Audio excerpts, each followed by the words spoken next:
There's no real way of saying this politely, so I'm just gonna go out and say it. Most people's projects fail due to lack of planning. If something takes more than a few hours to do, chances are you're going to give up on it before you even start it because you get overwhelmed with the giant scope of the task itself. Let me see if I can help. A friend of mine who's an artist is trying to make this interesting project with a fantasy world adventure, but has been reluctant to commit to it due to that overwhelming feeling of the sheer size of the project. It's a horrible feeling that tries to discourage you from doing anything big. You have a cool idea you're excited for, like say building a motorcycle. You want to order every single part online and build it in your spare time until you have a complete bike. It's a big project and it's an expensive project, and when you start thinking about all the aspects of it, your brain does this. How are you going to build a bike exactly? You don't have any experience, you don't know how to weld. Oh yeah, like you know how an engine works. This is going to go well. Where are you even gonna store this thing while you're working on it? I'm sure your wife is gonna love seeing that every day in your house. Does this sound like you? Because it sounds like me. It sounds like my friend. It sounds like most people, actually. What your brain tries here is really sneaky. Basically, brains don't like leaving their comfort zone, and stuff like learning to weld or building an engine is way outside of their comfort zone. So it starts throwing undeniable facts at you to try and discourage you from continuing. The reason I call it sneaky is because it's not actually lying to you. All those things are really hard to do, which makes it very hard for you to discredit the brain's concerns. The more of these concerns it could cram in at once, the bigger the chance of you abandoning your plans and back to the safe zone it goes. Anyone here married? Did you have to plan a wedding? Did you end up on the floor crying because something went wrong? Yeah, you know what I'm talking about. I've made my old game before, alone. And at work I managed the development of a huge backend that calculates insurance quotes and all related tasks for it for a whole team. I don't know much about insurance, and maybe not that much about game development, but I do know a thing or two about attacking a big project and getting it done. So let me share with you what I told my friend, but in a more structured, not spamming text messages way, and hopefully these ideas will help you going forward. Now, before I begin, everything I'm about to say is a guideline. This is actually very important. There is not an insignificant amount of you watching this video thinking, I'm going to follow every single thing this guy says. He knows what he's doing. I will apply his knowledge to the full extent. No. All of these processes, rules, and ideas are meant to be molded into what works best for you. Start off with what I say, and if you find yourself thinking, this would be better if, then just try it. See what happens. If it's not better, change it back. If it is better, keep it. But don't make the mistake of thinking all of these have to be applied textbook. Every project is different, every creator is different, thus it stands to reason that every project management style is different. So take these learnings, bin what's not working, keep what is working, and alter what can be improved for you. And for the love of the flying spaghetti monster, share with others. If not this video, that's fine, just at least talk about what you've learned. It would be so much better if everyone unlocked the ability to follow through on their ideas and not fall prey to a lazy mind. Right, I'm going to use the motorcycle example from earlier because I have zero clue on how to build a motorcycle, and I want to demonstrate that these learnings can be applied to anything, not just like software development where my core strength is. Step 1. Do you need to project manage? This is the very first and most important question. It's very simple. Would applying project management to your task actually aid or hinder you? You don't need to project manage washing dishes unless you're washing them for every single restaurant in your city. A painting, especially if it's a big one, could take months or years to complete, but there's not much to project manage there unless you get very technical about what you will do to it at different stages of its creation. A good rule of thumb is, if the project can exist comfortably inside of your head without causing panic or anxiety, or it deteriorating over time, you forgot a thing, what were you doing, what came next, etc., then it probably doesn't need any project management. Otherwise, on to step 2, the minimal viable product, or MVP for short. It's basically the minimum amount of work that you need to do to get from I have nothing to I have something that barely works. It's the most important point in your project which determines how long you are going to work on something and, most importantly, how important each additional work item is to your overall project's completion. I like to refer to things as pre-MVP and post-MVP, but deciding where the MVP is the most important thing. Let's take our motorcycle example. Where is the MVP? It's basically the point where if you stopped working, you'd still have a complete project, just not an ideal one. Can a motorcycle work without mudguards? Yes. Can it work without an engine? Nope. Can it work without a seat? Yes. Is it usable? Kind of. Can it work without wheels? No. Can it work without brakes? Yes. Is it usable though? No. You apply these two questions for every single thing you'd like to add, and at the end, you'll end up with two piles.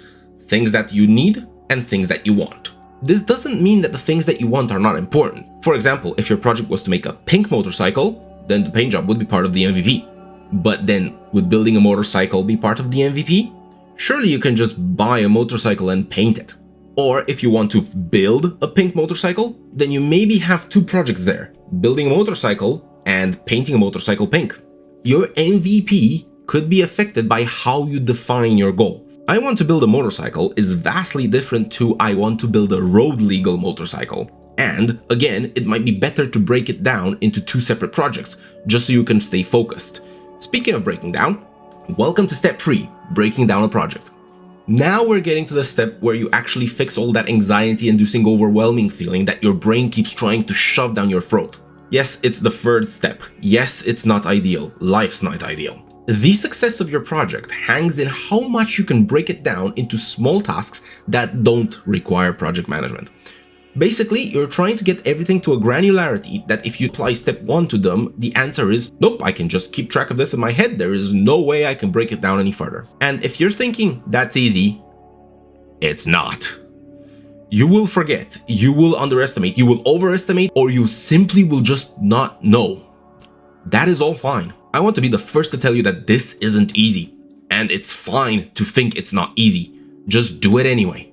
You will do it poorly at first and get better over time, just like every single other thing in your life. This process is also a deeply personal one.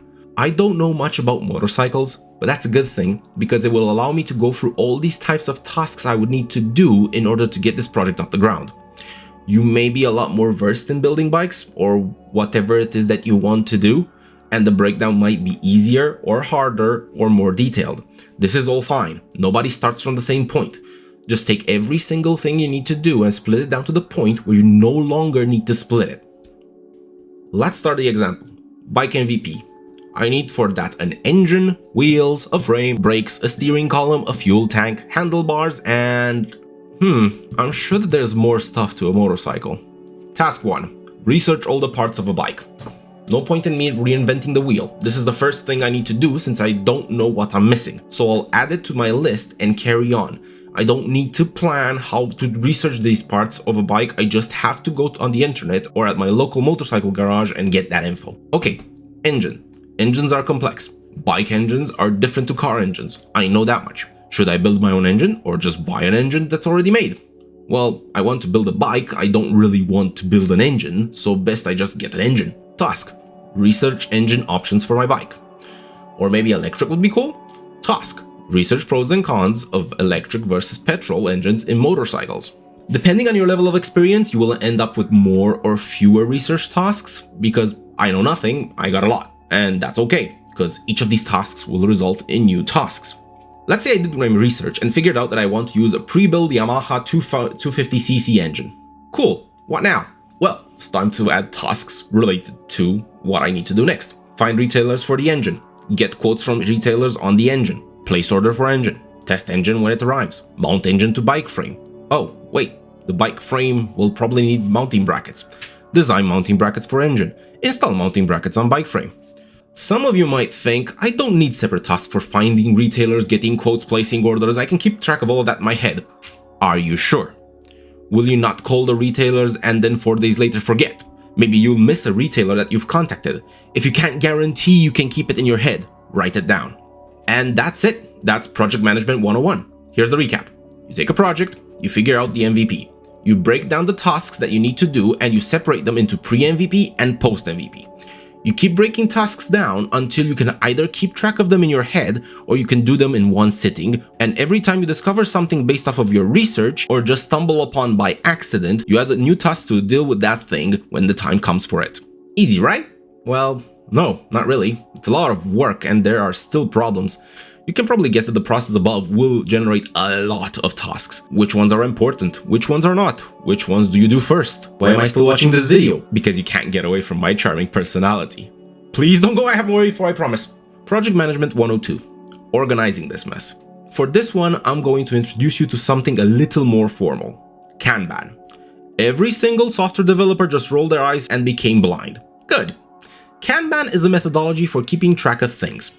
If you Google it, it will say it's for software development, but that's complete bull, because it was invented in the early 1940s by Taiichi Ohno for Toyota. Kanban literally means signboard or billboard, and it was invented to track the stage of an item that's manufactured in a factory, making it easy to keep track of progress. It also helps with establishing how many items can be in a certain stage at any one time. How does this help in project management? Well, like the software development industry before us, we'll take the Kanban model out back and torture it until it does what we need it to do. You can follow this process with software, or you can do it on a whiteboard, or you can literally use duct tape on a wall. It doesn't matter, whatever makes you happy. I'm going to use software because video, but the process is the same for everything. Column 1, to do. Stick all the undone tasks in there. Column 2, doing. This is all the stuff we're currently working on. And column 3, done. Take a guess. As we are working on our tiny tasks, we just move them through the columns as relevant. There are, however, 3 more rules to this. The to-do column is sorted by importance and order. The task that needs to be done next is always at the top, followed by the task second next, followed by the one third next, etc. The doing column has what's called a WIP limit. Work in progress limit basically says how many tasks you can do in parallel. Sometimes you'll be working on a task, but it becomes blocked by an external factor, say waiting on a price code. It's possible you could pick up another task in the meanwhile. I keep the WIP limit of this to 3. If I end up with 3 tasks in doing, yet all 3 are waiting on something else, I usually get pissed off and make it my mission to unlock one of them by pestering the thing that I'm waiting on, because progress is progress. And rule 3, you need to do what's called a refinement or grooming session semi-regularly. What's a grooming session? You sit down and you go through your to-do list item by item and check that the priority of the item is still correct, or put them in a different order if it's no longer correct. You also discard whatever you don't need to do anymore or you think it's no longer important. I like to do these sessions about once every 2 weeks. I actually schedule an hour in my calendar to do it at that time, but it's up to you. However, if you do not do them, eventually you will regret it, as it will make the whole process frustrating. You'll want to pick up a new task, but your to-do list is filled with BS that's no longer relevant or out of order, and you'll just give up. Maintenance is important, and Kanban is no exception.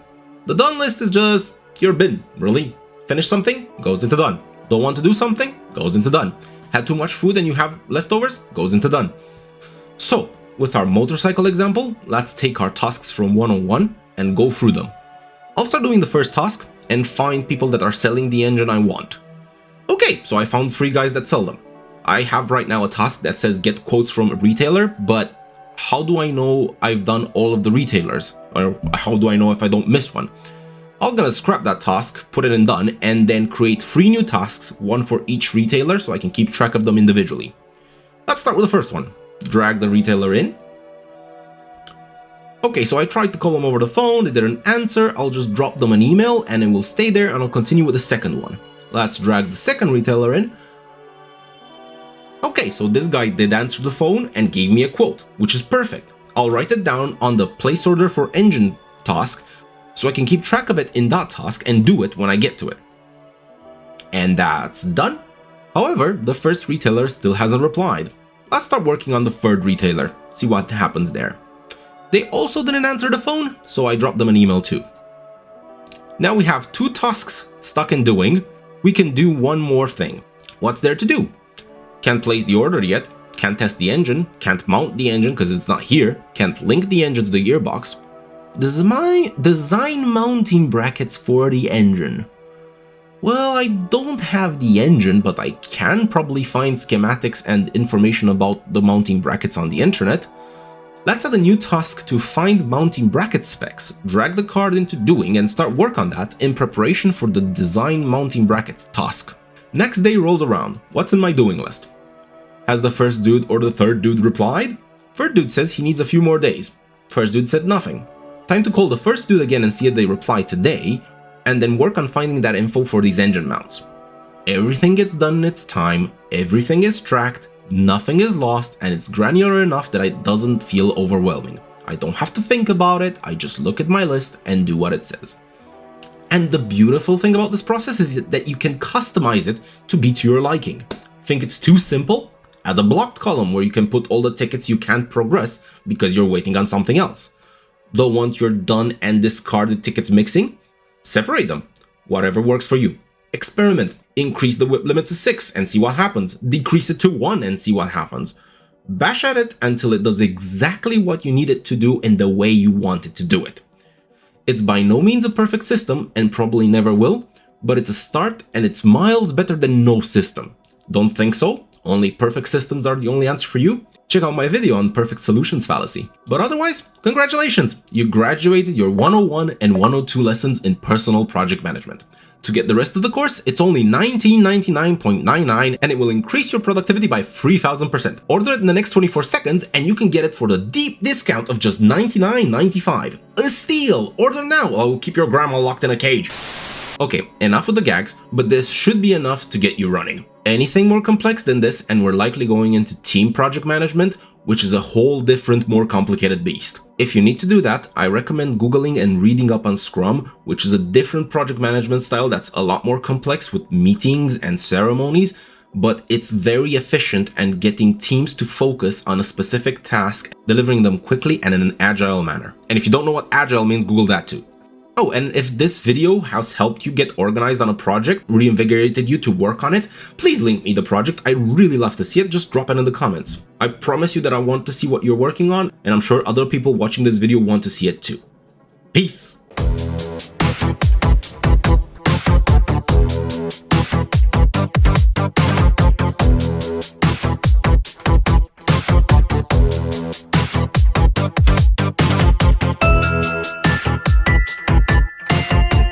Yeah.